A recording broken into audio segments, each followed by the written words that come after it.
Love చేస్తున్నానని చెప్పి మోసం చేసే వాళ్ళ మీద నీ ఒపీనియన్ ఏంటి? లవ్ గురించి మాట్లాడుతున్నాం కాబట్టి వాళ్ళని నమ్మి లవ్లో ఉన్నప్పుడే వాళ్ళ గురించి తెలిసి బ్రేకప్ అవడం ఉత్తమం. మ్యారేజ్ తర్వాత బ్రేకప్ అయితే రెండు ఫ్యామిలీస్ ఇబ్బంది పడతాయి. మ్యారేజ్కి ముందే మీరిద్దరికి పడక విడిపోతే కనుక మీరిద్దరికే ఉంటుంది ఆ ఇబ్బంది, ఆ బ్రేకప్ స్ట్రెస్ అనేది. కానీ అది మీ ఇద్దరికే ఉంటుంది. కొన్ని రోజులైనాక దాన్ని ఓవర్కమ్ అయ్యి బెటర్ లైఫ్ మీకు వస్తుంది.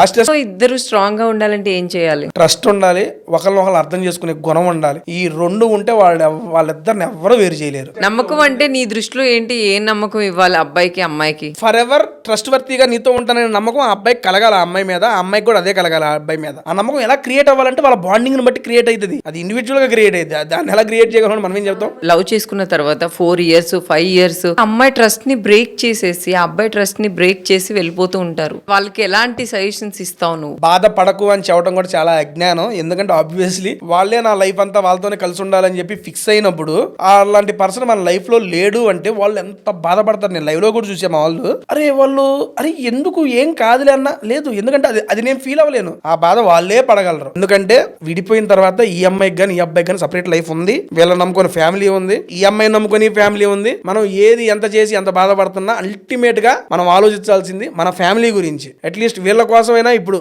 మనం చేద్దామనే ఆలోచన మీలో కనుక వస్తే ఆ సూసైడల్ టెండెన్సీ రావు, 100% తగ్గిపోద్ది అనేది నా అభిప్రాయం.